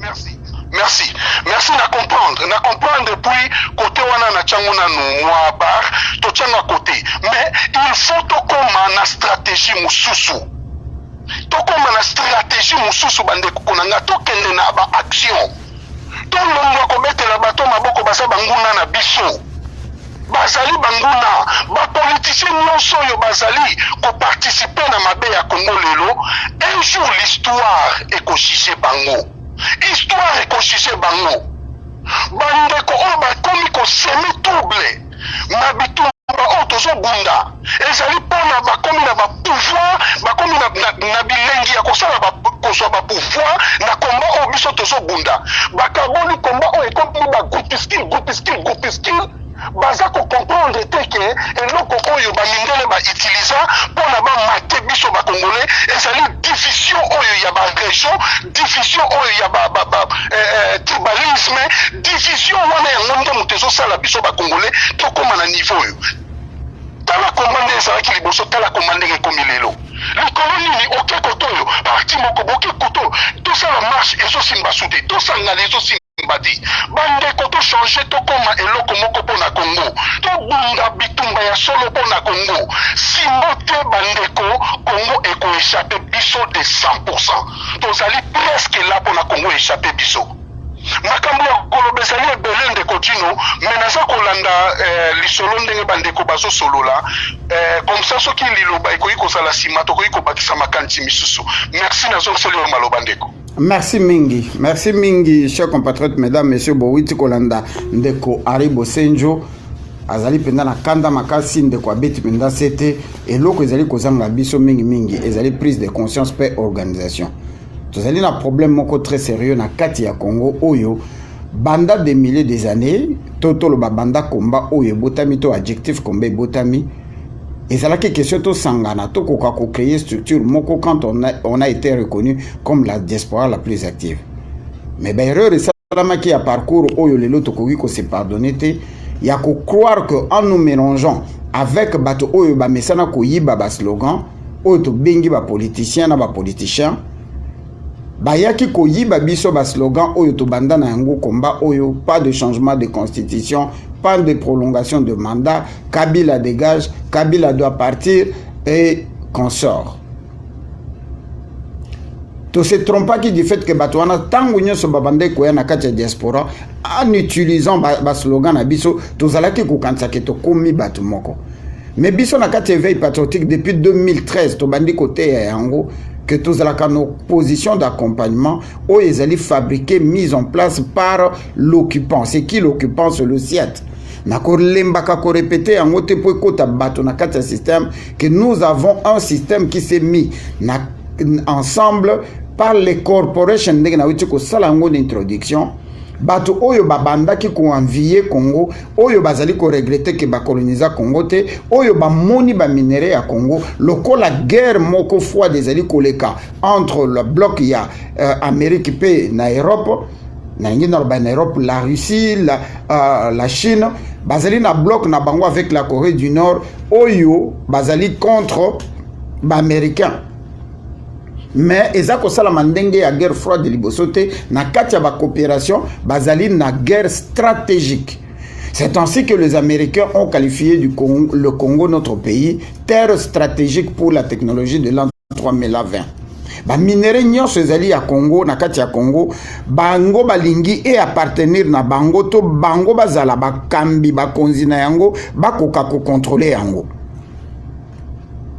Alors pour ba contrôler ba minéraux wana ba memi biso na kati ya concept ya mondialisation. Donc nyonso tozolo bayango poto kende kochite na likambu nanu oya ba politiciens que ce n'est pas du fait que batu baye ko déambuler aux États-Unis alors que na 2011 to mona bango awa na 2012 na 2013 na 2016 il y en a eu des milliers et des milliers dont la plupart, si je ne peux pas m'abuser, je dirais la majorité se trouve aujourd'hui ministre de Hippolyte Kanambala, Joseph Kabila, et tous ceux qui sont restés qui ne sont pas ministres sont des collaborateurs, ils sont tous collabos. Comme je vous le dis sur noir et blanc, Moutinho soit mi bengaka d'hôpital, Moutinho soit mi bengaka opposant à Kota Kana Congo, à Bimaka, Ayaka Libanda, Tchema Kelele, à Koutani, na ba opposant Moussou Baza Libanda Zongi, à Vandi Kalme na Congo, c'est un accompagnateur, il travaille avec le système. Et ça, les soucis à Kobombate. Ce qui tolingi to considérer que moto oyo babengi Katumbi azali penza ennemi juré Hippolyte Kanambe ndenge tomoni ba réseau ba photo na ba réseaux sociaux bazali kotumba be fiju na ye batumbi ceux qui sont entraînés ce qui penza azali ennemi.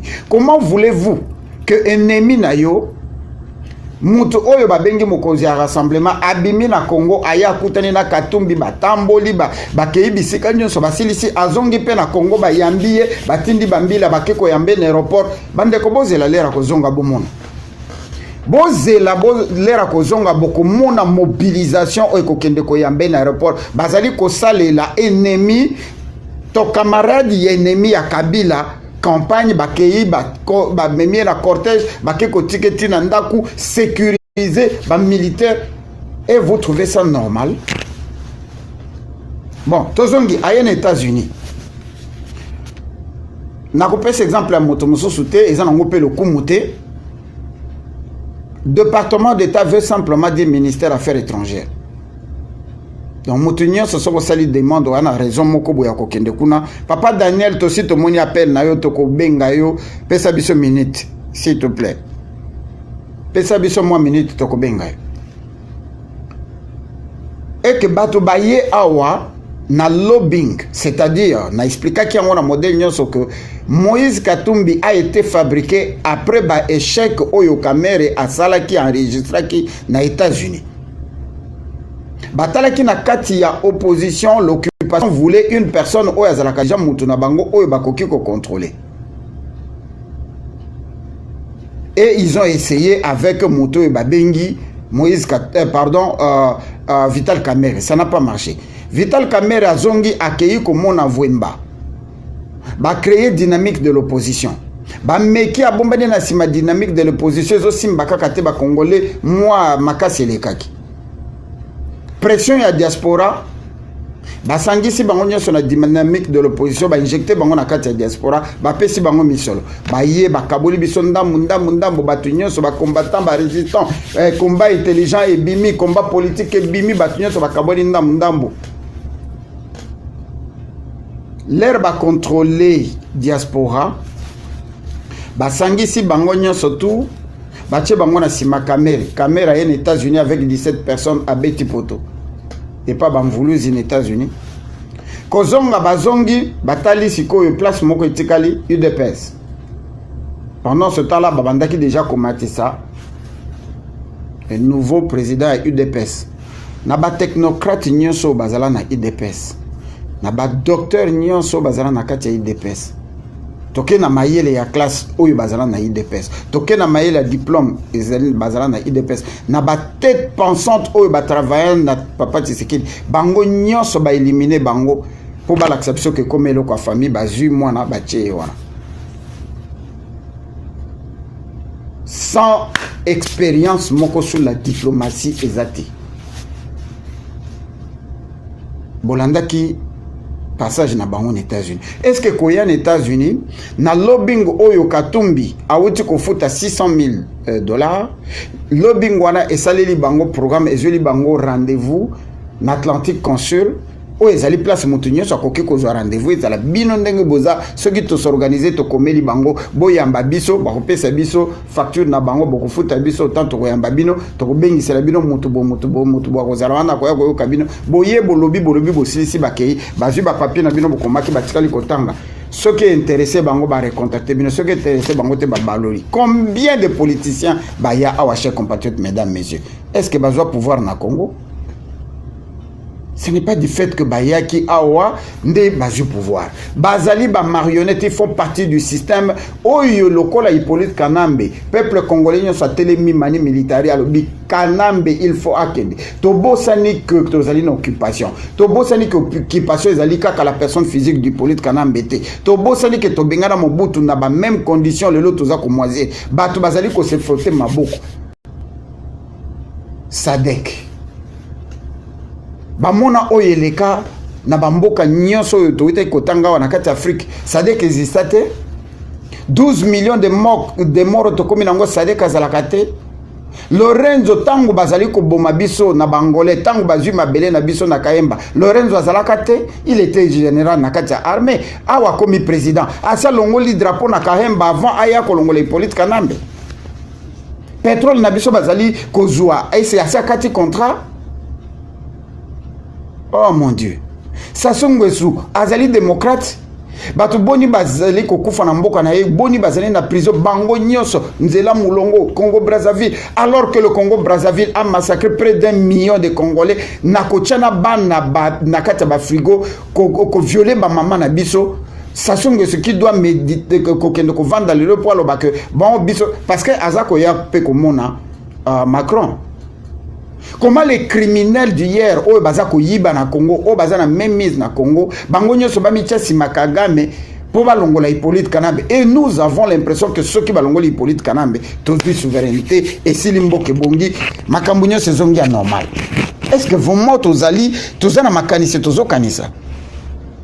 Ils sont en train de nous préparer en cas de situation bato oyo bakozala ba marionnette ou bakoyo ke la bango. Je n'ai jamais vu un pays Oyo, premier ministre Banomakaye par un président de la République. Nano kutu bozu pouvoir te basi poneli bino muto Oyo à cause de la premier ministre moko à cause de la président ale bache bango wana bazali ko panza misolo bolinga te bokolinga bango. Et les gens applaudissent. Et les gens soutiennent. Batata mimbovani nanda kozu kompiro komio badi ko finga batu parce que bazako critiquer un politicien azako mériter critique alors que na mboka oyo to benga kana président na biso on l'appelle très rarement président to benga ke monsieur Trump. On tutoie tout le monde. To bandi ko kende penza na masolo na biso vers suka polelo to ko umelate to kende kozwa papa Daniel Bokoni to pesa malo.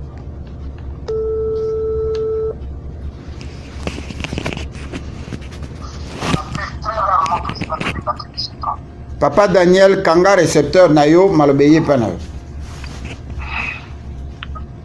Merci maître Dino. Merci na peuple éveillé kaka ndenge na lobaka. En tout cas pour Olimbisa parce que je peut-être on a quoi attaquer bateau. Papa Bokoni pardon tous ont l'habitude de faire la banalise, to éviter l'attaque ezali na déontologie na biso to ça la banalise to la mayele to lobela na occupation to lobela mindelo bazwa ko sabiso to lobela ba politicien en général to éviter l'attaque et ko zala penda malam mingité parce que to lingi to banda ko ya ko joba retourner s'il vous plaît. Oui. Nazo attaqué tes papa mais c'est par rapport à sujet lengo pièce la RDC au bord de la division. Moi je vais parler surtout na diaspora. Ce qui RDC est cause à la diviser, c'est parce que la diaspora au na lobaka. Ezali lokola bon to soutien il y a division il y a RDC. Voilà pourquoi le baki liboso ke bolimbisanga parce que ceux qui les diaspora affaibli ils ont par rapport à bateau nga na otanga bakomo Je vais commencer d'abord les diasporas, la diaspora plutôt est comme à niveau le premier échec na yango ezali na infiltration. Infiltration oyo biso nyonso toyebi ke Hippolyte Kanambe azwaki moto moko utilisaki oyo na kombo ya Eliezer. Cet homme a quitté Kinshasa, aille ko infiltrer diaspora, surtout diaspora ya Belgique. Là, je crois que toko ko tala na bilongi. Toko yeba ke Eliezer aye à côté na Belgique, atsukoli batu oyo babandaki ba prétendre bazalaki lokola ba cerveau monté ya combat na Belgique. Sur 80% ya ba combattants na Belgique, sur 100% disons, 90% baza déjà corrompus. Na kopesa ba kombo awa. E bandi lokola na batu lokola peuple mokonzi. Bango nyonso wana baza corrompu. Olongwa na peuple mokonzi, okende na bato baza ba individuel. Lokola bolimbisa ngai yakona lobi papa maître Dino limbisa nga lelo mutu lokola pasteur Bobo. Ce sont des gens oyo bazoyeba eloko nini bazosala te. C'est-à-dire baye babandi koloba babiloko moko ezo soutenir Moïse, ezo soutenir Félix de façon que combat ezala affaibli. Yango moni diaspora lelo tozo échoué sur tous les plans. Parce que nous avons accepté un infiltré oyaza bien connu na kombo ya Eliezer. Deuxième point, bato ba affaiblir diaspora ezali UDPS. UDPS. Nanzela ya Félix Tshilombo. Tolinga te eza bongo. Eza UDPS Félix mutu apesi lelo privilège na bato ba Eliezer bakota awa ba infiltré babanda koyeba ba démarche ni tokosala eloko ni tokoleka place ni tokozala. Vous imaginez que poison est kotiki na diaspora. Nana memi poison wana.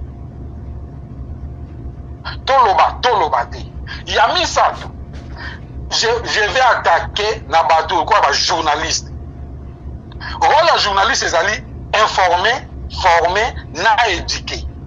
Mais est-ce que les journalistes na biso à diaspora, qu'est-ce qu'ils font comme travail? Et surtout les journalistes oyo YouTube lelo comment gagne peine à bango. C'est-à-dire il faut ça la émission pour que batu batala. Après qu'on tala maintenant, batu balanda buzomba na yo yazo sala. Papa Nangaï, nous devons régulariser makambo ya ba journaliste. Média ils ont le pouvoir. Média et tombo la kabato. Somo kotika atana média France awa. Au moins que likambo ya ndeko na biso malien oyo. Ba journaux nyonso, ba média nyonso ya France elobela kiam. Et puis pesi ye pouvoir moko ya kokoma na niveau ya héros na kobenga ngo héros international. Mais qu'est-ce que nous faisons? Est-ce que les journalistes il y a YouTube na biso? On a la benga YouTube. Oh bazala même pas les journalistes. Est-ce qu'ils comprennent que le pays est occupé? Est-ce que terme na bango elobela kasi occupation? Okomona mutu na mutazo lobela selon parti politique na ye. Muna mutazo lobela selon individu na ye. Oh par contre tango zo lobela mato tango zo yoka. Peuple na biso na aza maturité na civisme. Peuple na biso yebi na nute kopona. Peuple na biso yebi na nute choix. Alors lokola peuple na aza immature. Qu'est-ce que les journalistes devaient normalement faire?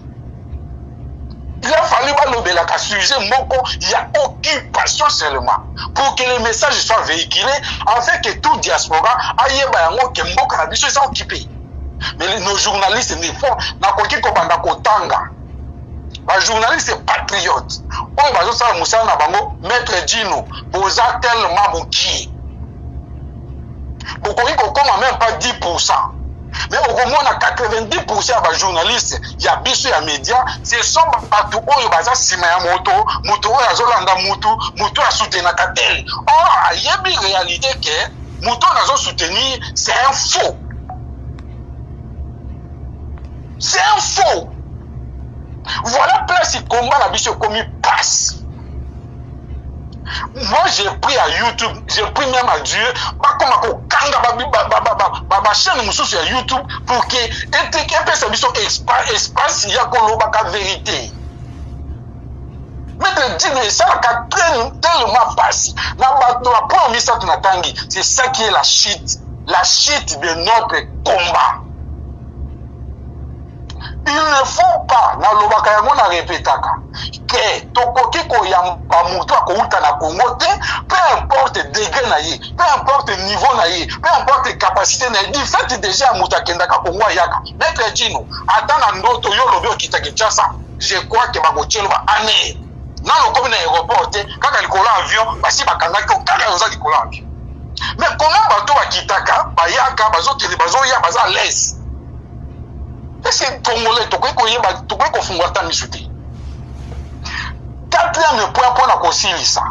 Nous les Congolais, toza na habité na kobe na unini, toza bazoba na niveau moko ke tellement toza mal prêché, ba pasteur ba teyibi so mabe, ya koyokela quand même muta zo teka mboka na yo na yokoyekele mawa.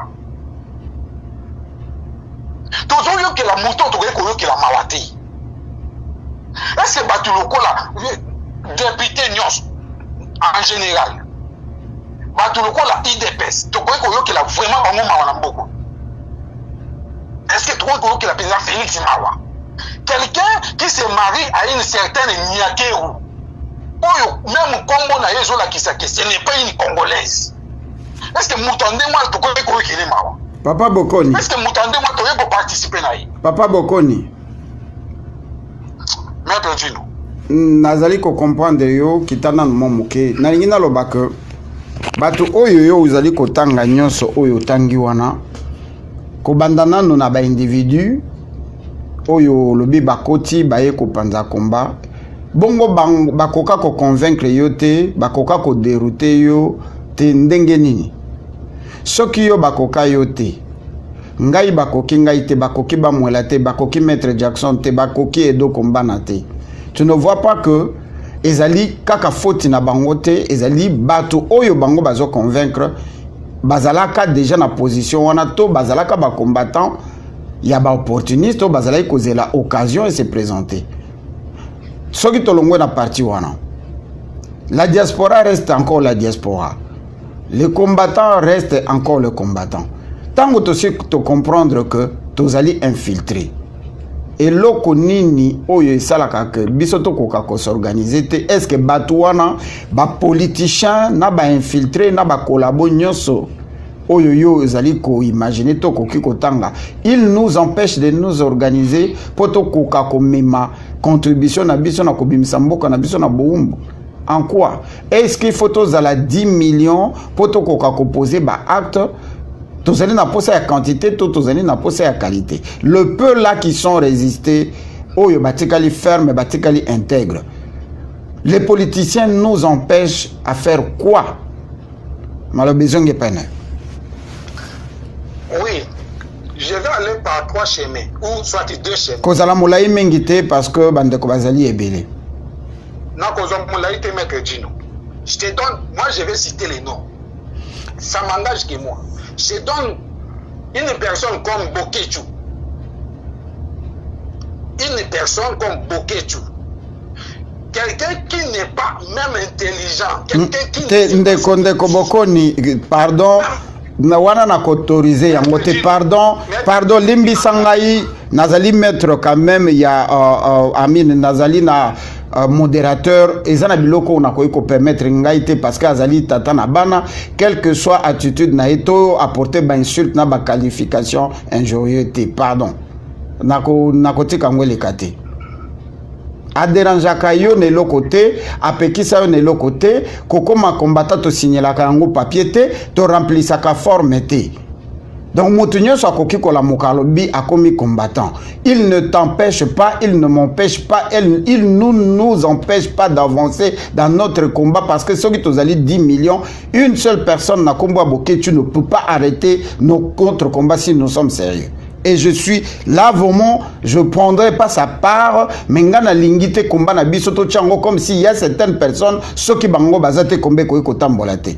Et c'est normal. Tozali banzete ambila, protocole il faut bakata kamandalala. Et c'est normal. Tozo sa la course ya bâton, ceux qui mouta lembi, ceux qui abandonné, ceux qui a kouyi, ceux qui a commis collabo, ça nous empêche en quoi de continuer combat. Parce que yo za combattant, ngana za combattant. Na place on a vendu mingi oyo bomona biso na bango na kati ya combat awa na Washington boko yo kaka bango lisusu te pe bamona na lisusu te. Cela m'empêche na continuer musala on a décidé que na kocha temps na ngai énergie na ngai pour na bimisaka message à passer na peuple congolais même avec les moyens de bord. Na witi musala depuis 4 heures. Mais la lobby bande koto vanda to solo la pombo kanabiso na janvier ezo pela moto bazali ko kata yango. Est-ce qu'il faut na zela bokecho ya ko pesa ngai micro, il faut na zela ndeko boye aya ko lobelanga, il faut na zela nani bande kwa RCK baya to sangana. Non, to koki ko sala musala oyo sans que to zala ko compter na ba, c'est-à-dire que ngara moni to zali ko pesa bato wana valeur que ceux qui bango bazate kombe ko eko zalate. 2 personnes.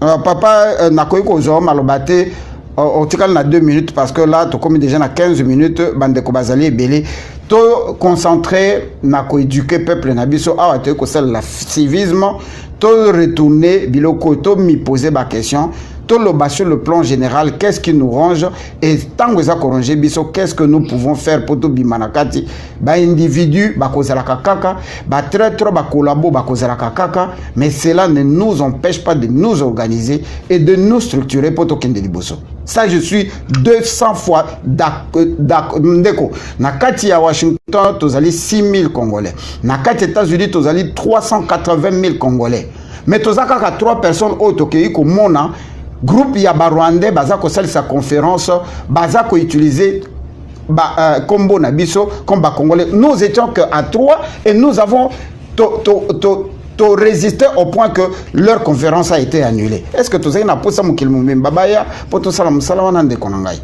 Nous pouvons faire mieux sans ce genre-là. Et d'ailleurs, tant que bazo komi l'exa que baza ba collabo, baza ba infiltrer, bazo mikwe isabango moko, ils n'ont même pas besoin de notre aval pour ba koya.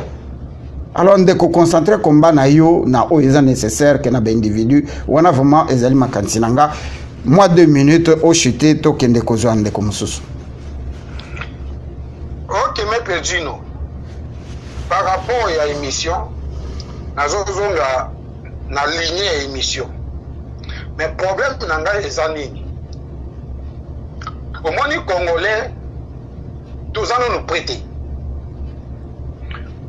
Des fois, on a organisé des choses ici en France, des manifestations. Oh, ils attaquent et toquent de Kobuka. Oh, ils attaquent et toquent de Kobebikisa. Mais au Congo, on a que nombre de bateaux Bakoya. Bakota le Longina na bengi sibiso. Et au Congo, on a que Moutou, oh, ils en ont besoin. Parce que le nombre aussi joue un rôle. Dans le sens que Moussapi moko esukola ke lambate.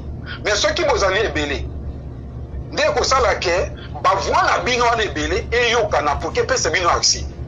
Mais tant que vous êtes combattu par 70% ou 80%, il y a ceux qui vous ont 10% vous combattre dans la vérité, vous n'allez pas réussir.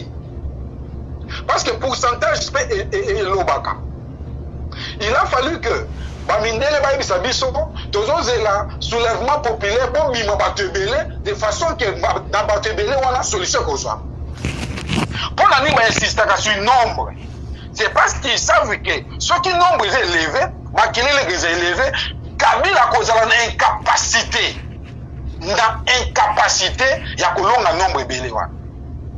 Mais par contre, les la diaspora, les gens qui combattent pour l'occupation de la RDC sont minimes, 10%, 5%.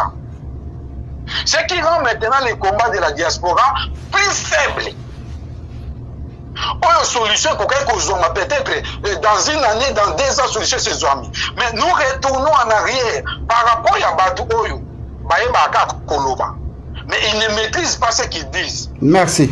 Exemple, pour la chuter, nous avons un sérieux problème. Conscientisons tout le monde. Nous voulons que, na niveau na bino bato média, et que vous véhiculez nos messages moko.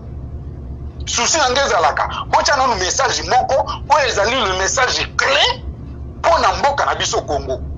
Qu'est-ce qui est le message clé pour notre pays? C'est l'occupation. Nous nous sommes occupés par la communauté internationale et les Rwanda, représentés par la branche Nabango, la Monisco, le Hippolyte Kanam. Alors, il faut que tout parle sur ça. Du fait que la foi vient de ce qu'on attend. Et ce qu'on attend, il y a moins de botaka révolte. Mais ceux qui ont un message mibale, moi, je qui papa et maman, langage mibale. Il faut que le parent ait un certain langage pour que l'enfant a se révolter à son éducation. Mais ceux qui ont un maloba, ils sont dans la diaspora. Badmusu Wazali, Congo est occupé, Badmusu Wazali, Congo est occupé. On bateau, bazo défini, bazo bunda pour que bazo reconnaître l'infiltration à Congo, baza et belé, maître Djino. Merci papa, merci. Merci Ndeko Nabiso. Tous allez na yo ensemble, au cours de 2 minutes, il y a conclusion na yo, to ko kako avancer to pesa pe bande ko mususu. Bolimbi se penza na ngaki ko boto la malobate, mais tous na kati ya musala moko yo zali mwana yandaku to mema yango ndenge wana. Chers compatriotes, mesdames, messieurs, awa penza tous allez ko beta c'était na tina ya République démocratisée du Congo. Tous allez penza na problème sérieux ndenge ndeko alobi que ne bandeli ya combat oyo moto nyonso amekotelaki moto nyonso alakisaki bokasi na ye mais oyo ezalaki na kati ya motema toyebaki yango te tozalaki komona baapparence soki na intervenir penza epai ya ndeko na ngai boye nalingaki naloba ke tolingi toderoute message na biso te parce que lelo oyo biso tozali koloba lobi kaka na kati na biso awa misusu bakokweya ngai nazwaka yango ndenge wana ke ezali nzete ya mbila. Po ekola il faut mandala la ekweyaka. Maître Jackson alobaka soko lingi kokende kokanga jambe ya mbila il faut okata mandala o esimbaka yango. Na illustra kango lisusu que quel que soit nzala bana bazan nango soki mama sombi sakombi yaloso akopona yango po alongola mabanga de manière que quantité ekotika la teza muke bana balia ba se retrouver na santé ya kitoko que aloba lokola bana bazana nzala mingi to lamba yango kaka na mabanga po evimba bien. Volozi Kimbango, je suis en train de dire ceci. Vital Kamera komaki na moto makasi. Abandaki koya awa baza koyamba na institution awa pe na baloki ya Congo nyonso parce qu'il fait partie du système. Ça n'a pris que 4 personnes pour tosilisa ingala awa en États-Unis. Lelo à Kokalisute. Ça n'a pris qu'une personne ou 2 personnes au Canada avec le fumier rouge pour Vital Kamerhe assis là. On n'avait pas besoin de mobiliser le monde entier. Le sérieux peut se faire comprendre Nabilo Komike. Quand les Rwandais nous attaquaient, ce n'était pas les Rwandais, c'était les Américains. C'est vrai que Bazali très puissant et Zali système Nabango. Mais tant que Bazali Kokota na Congo, Tozali Koloba, Batu Mike Mike o Bakonda Bakadogo o Bakosala Nini. Bakosto nyonso ya impère bazala ki ona maboko bakangi babiso yo baba mwela. Mais ils nous ont traité la façon dont ils nous ont traité. Mukolmoso tokozonga tolo belana likamba combat. Ndeko alobi na likambu ya biso ba journaliste. Oui, tozali ba journaliste te ndeko ba mwela lobaka yango. Tozali ndeko bundela mboka, tozali ko sala banalise pour na tina ya Congo yango to s'improviser entre guillemets ba journaliste, mais nous sommes en train de combattre le système à travers réveil patriotique. Biso tozo sala combat, to sala ka journalisme était sinon to yaka kotanga kaka o mindele ba komi, tozu ba journaux na bango ba article na bango to ye to tangi yango na mangala to na lopoto to baloli yango na mangala. Mais ce qui est sérieux c'est quoi? Est-ce que diaspora ils en a pas journaliste? Pour diaspora, il y a une organisation. Ce n'est qu'un adjectif qualifié. Ce n'est pas une organisation, chers compatriotes, mesdames, messieurs. Ce qu'on m'a s'improviser à comme journaliste. Oyo, les anakatsa mutema na etina mi comme les journalistes oyebite. 2 jours, 3 jours à utiliser ba slogan oyo batunyo so bazako utiliser à Sali Combo. Ayebani ba bengi na pembeni ba sololi na ye a changé. Et moi je vais tomber malade à cause de ça. Pas du tout. Parce que tous les systèmes étaient en bila. Ce qui m'a quoi mususa kobima. Mais sérieux na biso nde foto tchango poto koka ko kende liboso to koka ko avancer na kati ya combat po ezali blague tende konanga papa Daniel tozali na kati ya combat o tozo bunda na adversaire azali na ba moyen ebele nalingi ko bima na kati ya sujet te sinon to sala émission auto démontrer comment na 2014 Hippolyte Kanamba tchaki 7 millions de dollars pour na ko sa diaspora bato bakanisa ki ko empoisonner biloko akolia bato mingi ba shop na bango kangama mais c'était parce qu'il nous a infligé les jeunes nyonso o ba maîtriser ki Bible atindi bango na kati ya poto ba fongoli bango ba église ba memi bato ebele na kati ya ba église makamambo ketali bango lisusu te babimi na concept ya makamamboka et bazimbongo ba infliger biso ba combattant oyo ya kosala kombo muto ya komi combattant makelele lumbe mwetemet succès comme makasi abendani alobi combat intelligent. Voilà, on a été infiltré. Alors ceux qui ba infiltré on a ba komi kokwe ya moko ba komi ko sa position na bango. Moi je vais pas tomber malade. Croyez-moi, je vais pas tomber malade. Parce que mukolo oyo maître Dieu na telema kia wana bengi bande kono bilobi na tongo to kende to sili sa mène de carrière. Tout le monde va désister, to se retrouver qui qu'on a 3 personnes. On a fait notre travail, notre part et notre message était arrivé. Et c'est ça le combat. Je suis désolé que tout ça organisé, les associés n'ont pas comme organisé, mais nous faisons avec ce que nous avons, le peu que nous avons. Ba vrai bato o ba bomi combat na biso, c'est les politiciens. Je vous assure que le vrai criminel génocidaire, co-génocidaire, ceux qui n'ont pas occasion de l'eau, nazo lo bango nazo répéter, c'est les politiciens congolais. Balingaka Congo te, balingaka ndemi solo, ya makile ya bana Congo.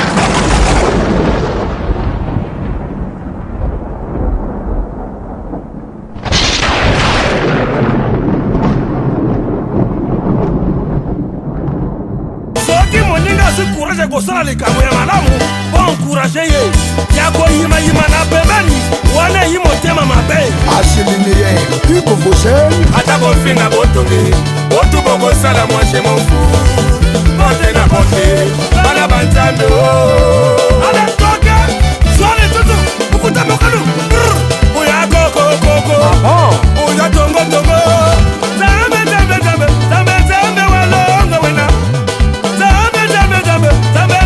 walongo wena